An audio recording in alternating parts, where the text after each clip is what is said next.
After North Moore stepped down, I doubled every effort to find new prime candidates. There was no one. No one but me. That wasn't good enough. I pushed hard.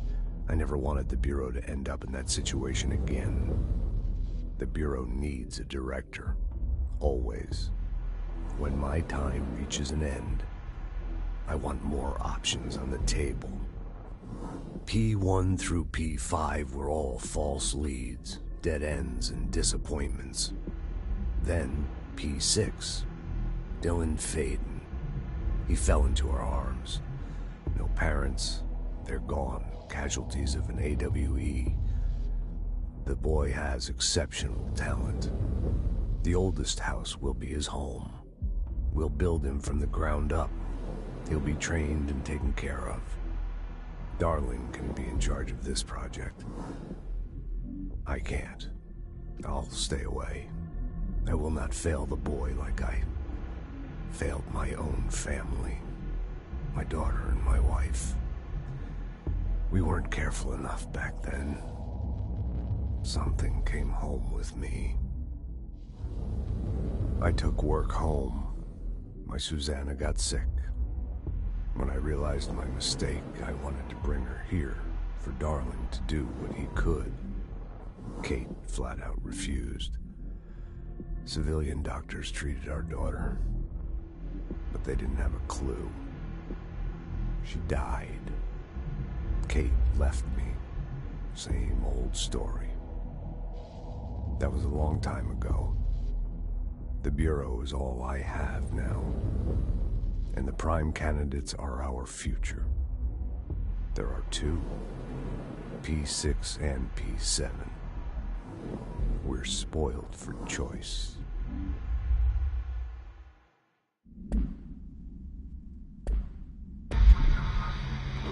The Bureau needs a director. Our future. P6 and P7.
You remember this is your boss with you. Under the conceptual reality behind reality.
I can see you're upset, Meg. Why don't you tell Uncle Mr. Bones what's wrong? I did bad on my clairvoyance test. You can't ace every test, Meg. You see, everyone has different brains.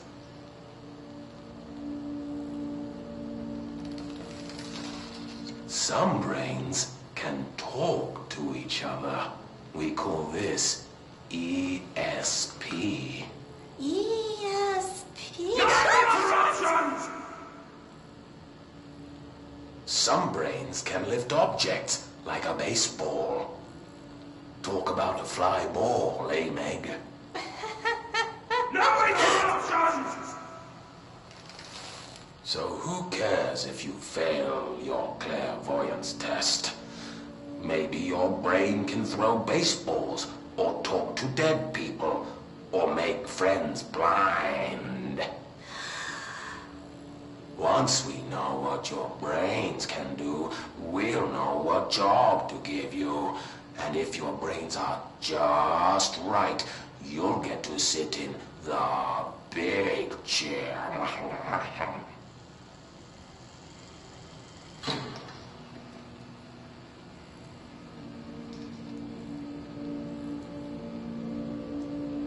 What if I don't want the big chair? What if I don't want the big chair? Everyone wants the big chair, Hank! That's why we're all here. Use those brains to listen for once, or the only chair you'll get in is the one with straps.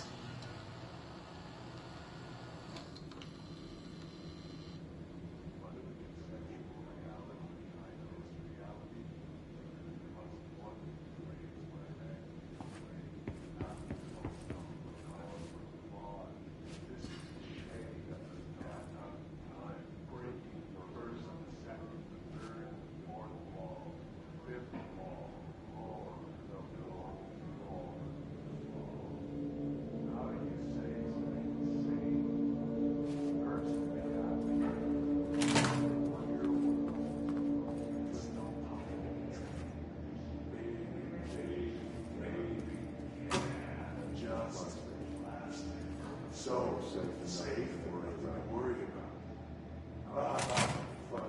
I wish things had gone differently and ordinary for us. Wishing won't change things. Finding the projector will. Ordinary. So much coming together in this one case. A new object of power, something we have not seen before. I mean, coming from me, that's saying something. And the boy, Dylan Faden, prime candidate 6. And the sister as well. Once we catch up with her, but the boy, so much potential. We're talking Northmore level readings here. And I don't want to invoke his name, but it's completely different circumstances here. It's remarkable.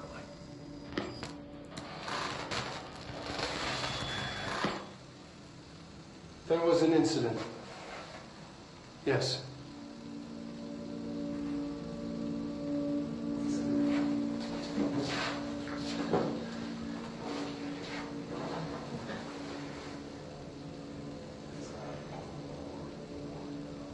We lost a valuable member of our team, yes. Excessive force. Dylan has so much. But he's just a kid. I'll take the blame.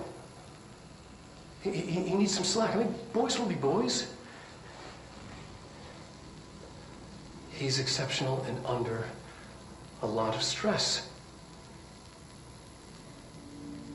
Roberts got killed. It's an unfortunate accident, that's all. Marshall needs to realize this. We will make this work. We'll make this work.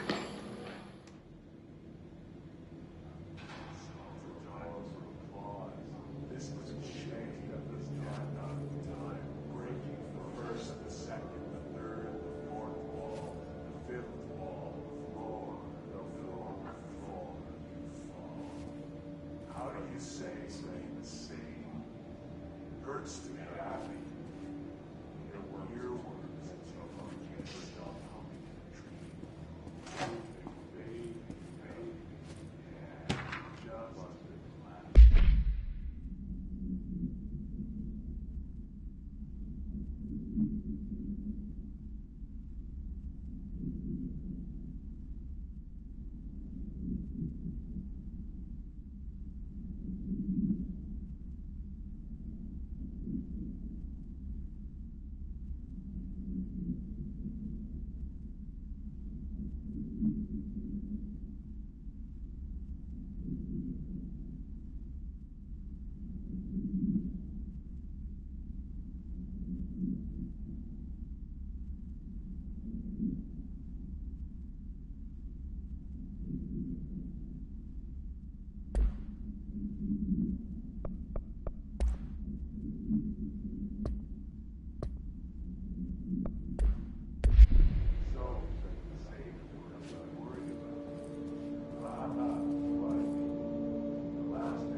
Is this what Dylan wanted me to see? It doesn't matter. We need to find that projector.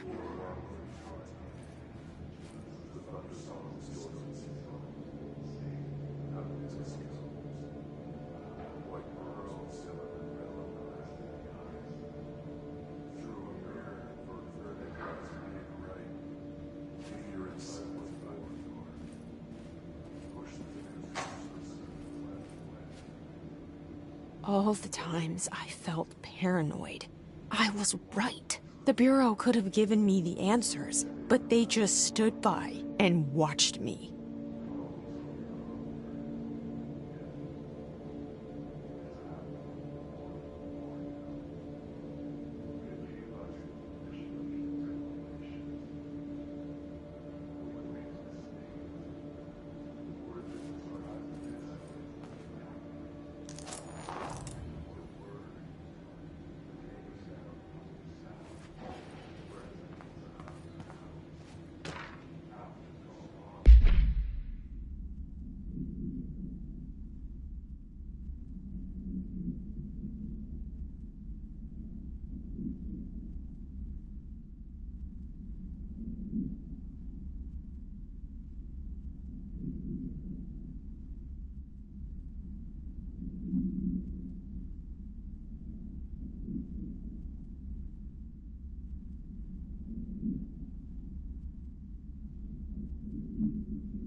We used to play there all the time.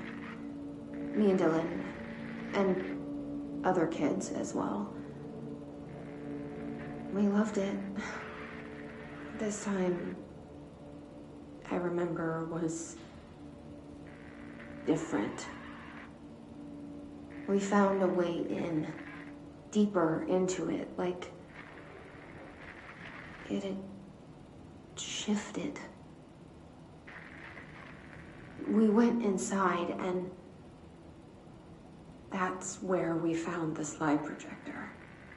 A dump is a place for lost things. Things that have been thrown away. Did you ever feel that way when you were growing up, Jesse? What? No. Yes, but that has nothing to do with... Was there a slide projector at your home when you were small? No. Those were before your time, I suppose.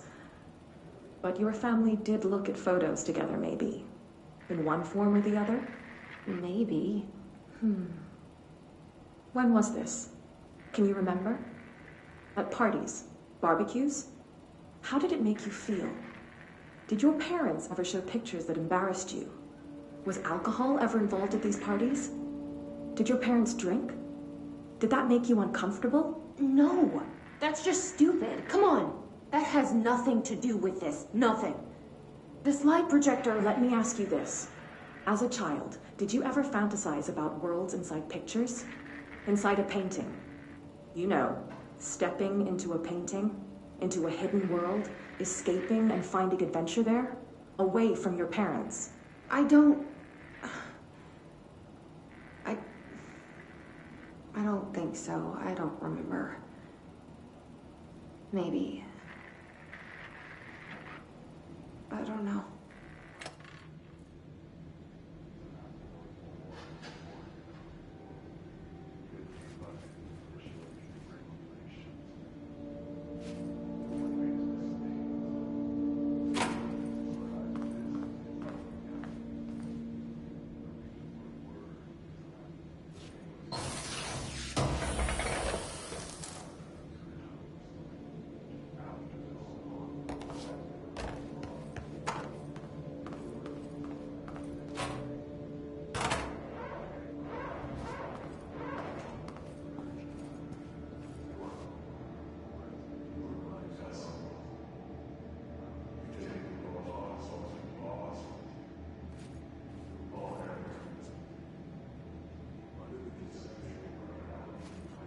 I studied what happened in Ordinary here. That's the place to start looking.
Dylan and I were both prime candidates.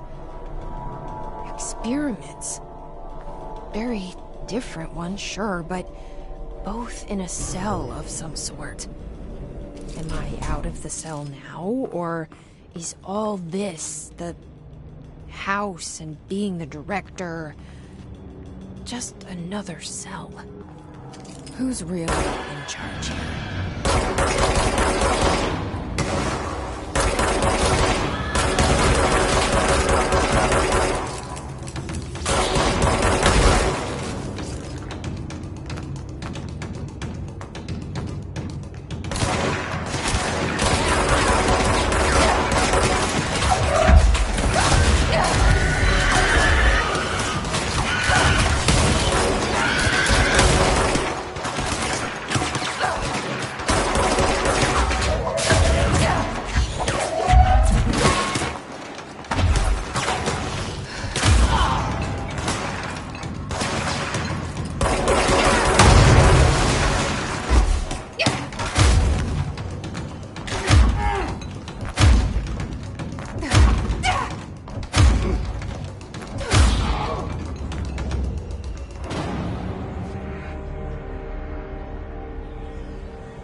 We're going back home. Of course we are. It started there, and it's never gone away.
There's gotta be a way to rotate these tracks.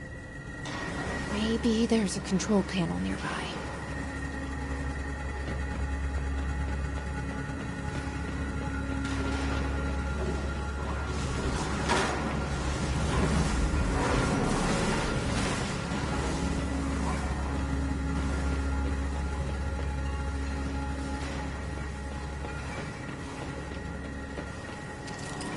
There's gotta be a way to rotate these tracks. Maybe there's a control panel nearby.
You're listening to America Overnight, celebrating 29 years shining a light in the shadows.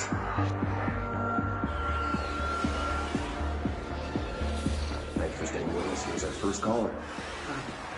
What I'm about to tell you, if they found out, I don't know what would happen. If who found out, brother?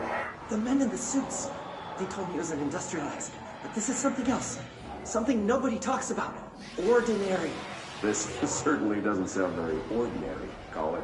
No, not ordinary. Ordinary. It's a town.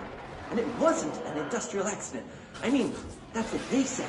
But that's bullshit. Whoa, please watch the language, caller. It may be 2 a.m., but we're still a family show. I'm sorry. It's just, my brother was there. They said the town was destroyed, but it wasn't. I went there. The people are gone, but the town's there.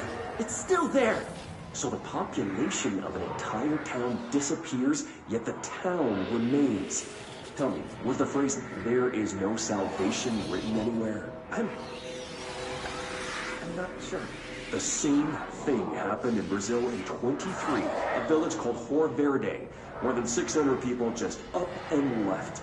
The government said they were fleeing guerrilla forces, but we know the truth. A mass abduction, as predicted by my regular guest, Dr. Quincy Lily. Abduction? You mean aliens? That's bullshit! I know they're lying! Now I warned you about the language, caller. I'm afraid we're gonna have to cut you off. And good timing, too. It's time for a short break. Hang in there. America Overnight will be right back.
There is a curious correlation with the yet unknowable forces intruding upon our world in the form of altered world events.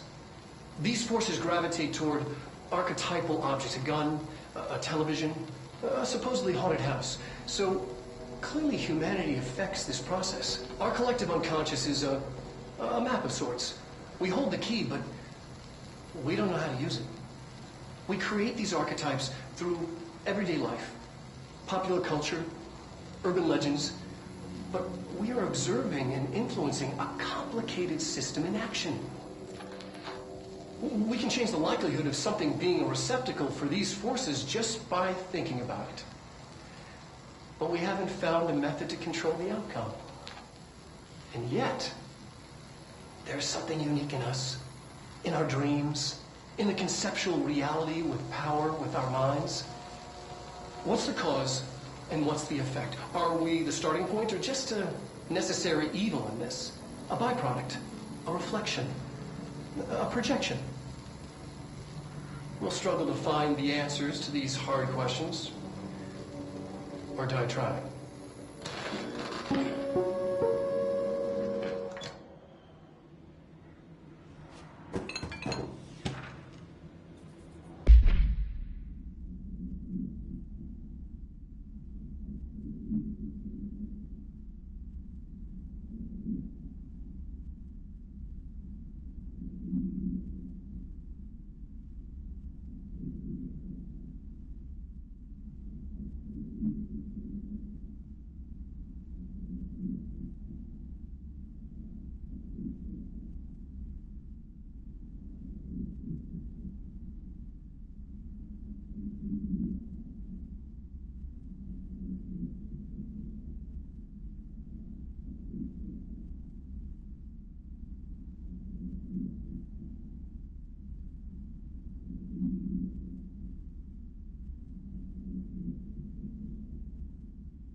Annual evaluation of Dylan Faden, formerly P6, performed by Dr. Carla Vaughn. The questions asked here correspond to the 5th iteration of the Gunner's psychological assessment. Are you ready, Dylan? Let's begin then. In a single word, describe the world around you. Where's Casper? Dr. Darling is out of the building today. He's never out. He didn't want to come, did he? He never visits, not since Roberts. Tell Darling it wasn't my fault. I couldn't control it yet, but I can now. I learned. Will you tell him? In a single word, describe the world around you. A prison. A cold, empty prison. Not even a poster on the wall. Mm-hmm. What is the next number in the sequence 3, 6, 9, 12, 15? 18. What day is it today? How the hell would I know? It's not like you give me a calendar. You find a rabbit in the woods. It is breathing, but not moving. You cannot see any blood. What do you do? Leave it. Expand on that. It doesn't matter. The rabbit's not real. None of it's real. What day is it today? Do you enjoy asking people questions that can't be answered? Is this what gets you up in the morning? What you dreamed of doing as a scared, stupid little girl? Can you describe a dog to me? In Ordinary, we had a friend. Nosebleed Neil. And when it all went crazy, you know what I mean. Nosebleed Neil turned into a dog. Or something like a dog. What day is it tomorrow? Fuck off! I don't know! There is no calendar! How can I fucking know? Dylan, calm down. Fuck you! Fuck you and fuck Casper! Hey! Are you watching this, you old fuck? Did you send your bitch because you're too scared of me? Where is Casper? Security, get a team in here. I need...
Let's see what they have on ordinary.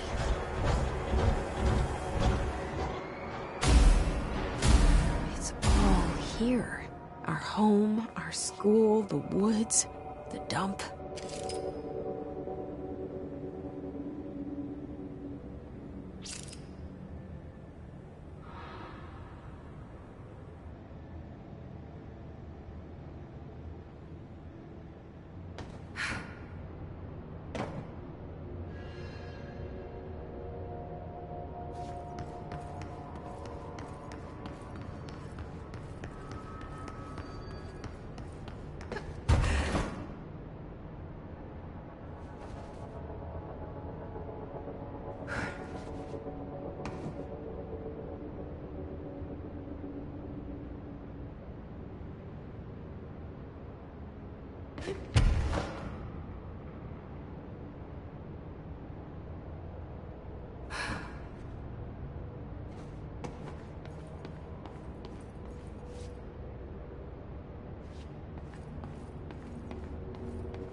Slide projector in the dump outside town.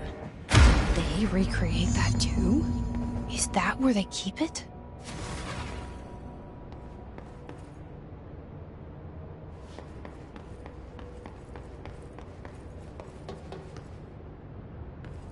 They say when you visit your childhood home, everything feels small.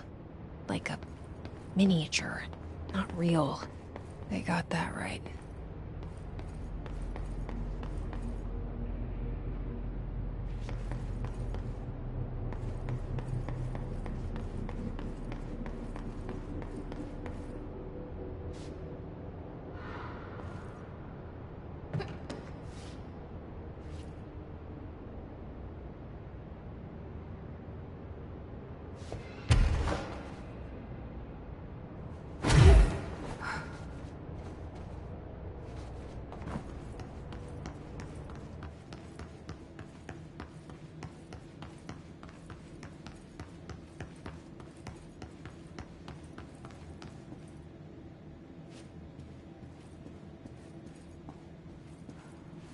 You mentioned a poem last time we talked.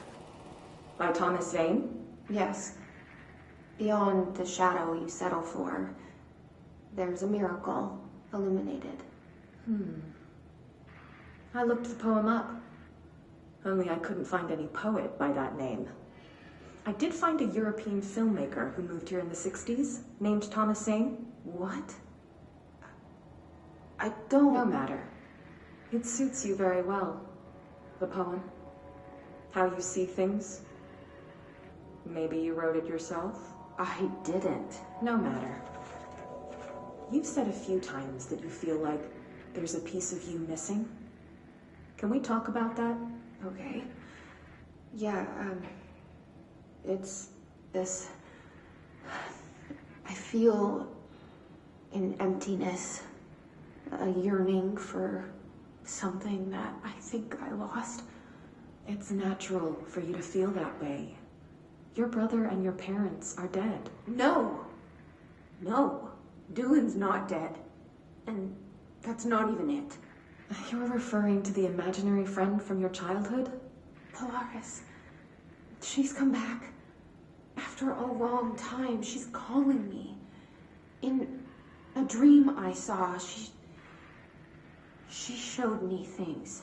Jesse. It felt more real than anything. As real as what happened in Ordinary. The industrial accident in your hometown? That you believe Polaris caused? No, it wasn't an accident. There was no industrial accident, and Polaris didn't cause it. She saved me and Dylan. Jesse... No! It was a cover-up. The government knows about it. There were agents there. Agents from... I don't know exactly, but they took Dylan.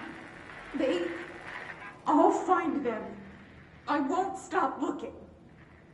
Polaris wants me to go to New York. There's a building there. I have to leave soon. I have to be there at a very specific time. Something hugely important is going to happen.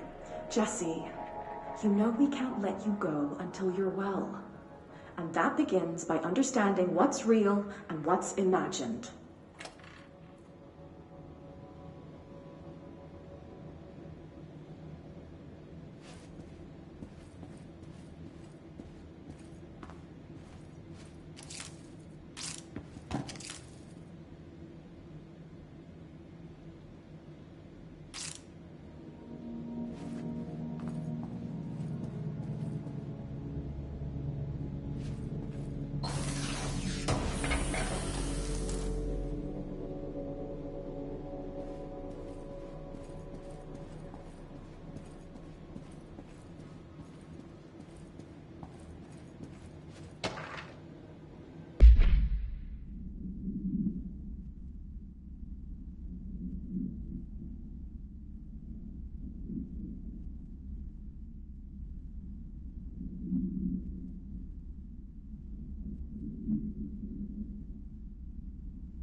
Moved the whole landfill here in the middle of New York, and nobody saw a thing. Pretty unbelievable.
We should check that lab.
Effective immediately. I'm setting up a new department. Dimensional research in the research sector. Transferring the slide projector there. That's where my focus will be now. The ordinary site remains as is. We'll be back to... I don't know when.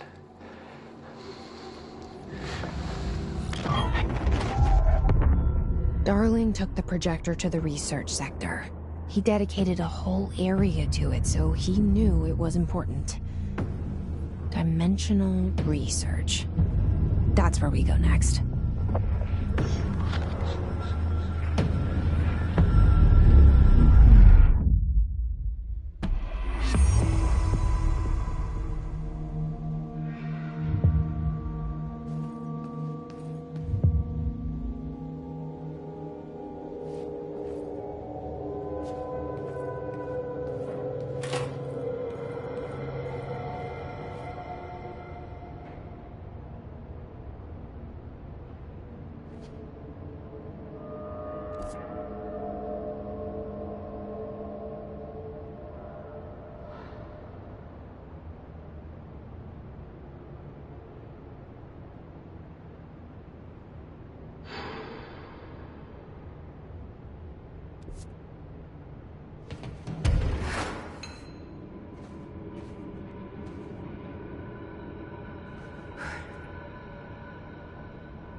Find anything interesting?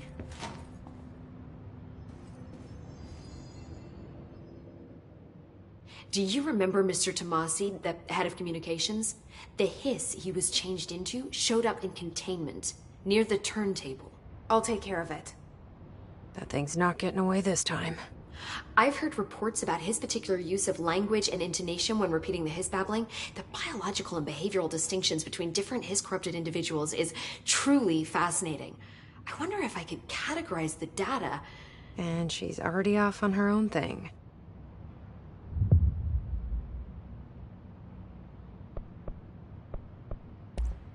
I've been seeing these Darling presentations all over. Seems like he enjoys the limelight. So you noticed, huh? When he recruited me out of college, he actually came to visit. He interrupted my physics course by shouting, "Not quite, Professor," and then marching down to the front of the class where he proceeded to berate the very idea of laws of thermodynamics. Hey, he's been a showboat all his life. Darling visited you in college? Yeah, he read a paper I'd published, came to recruit me for the Bureau. I accepted and then spent years waiting for access to the confidential research that Darling promised me. And whenever I ask about my access level, he just mumbles that it's temporarily postponed and then changes the subject to the effect of entropy on luck. I wonder who else Darling hid his work from. Marshall?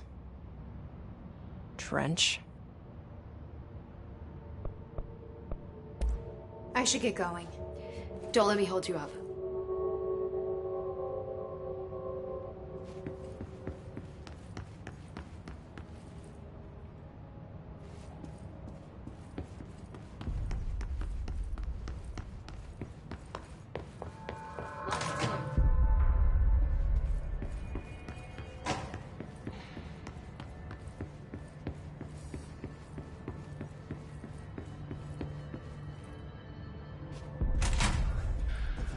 Distorts you.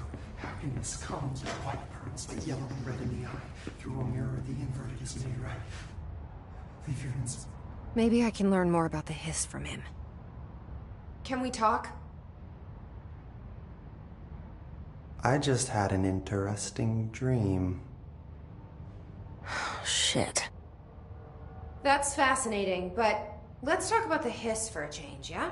This dream was about the hiss. Best I'm gonna get. In my dream, the hiss had broken free of this prison, this house. I'd set it free. And the president himself was there to welcome us.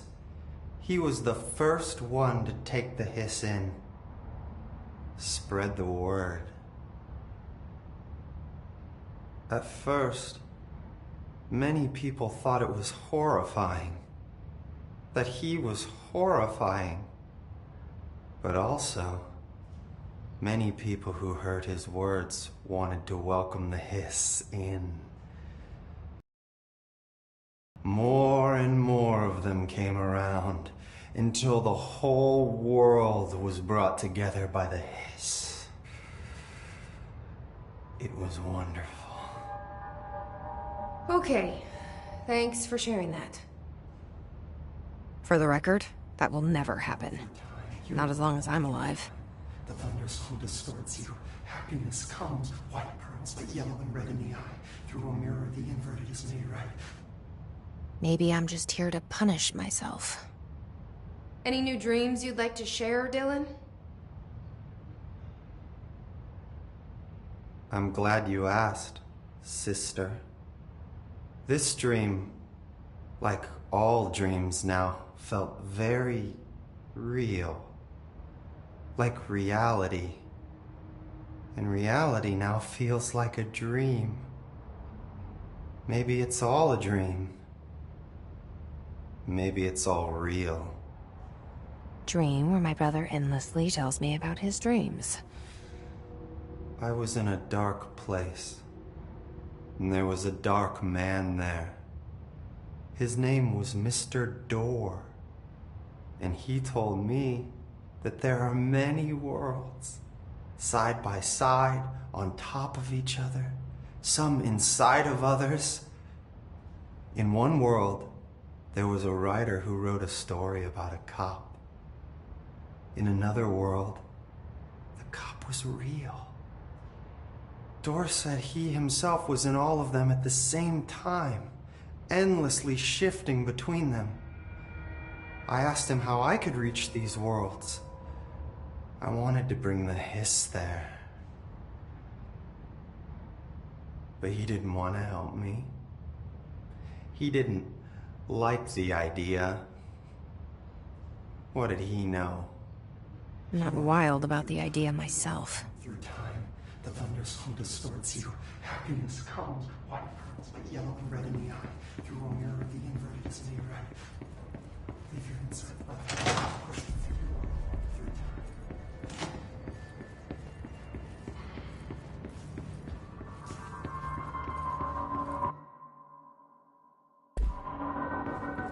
Just when I thought things were stabilizing, Marshall abandons us. I'm sick of no one telling us what's going on. Information's always been on a need-to-know basis. Well, I need to fucking know. I'm an upper-level executive, damn it.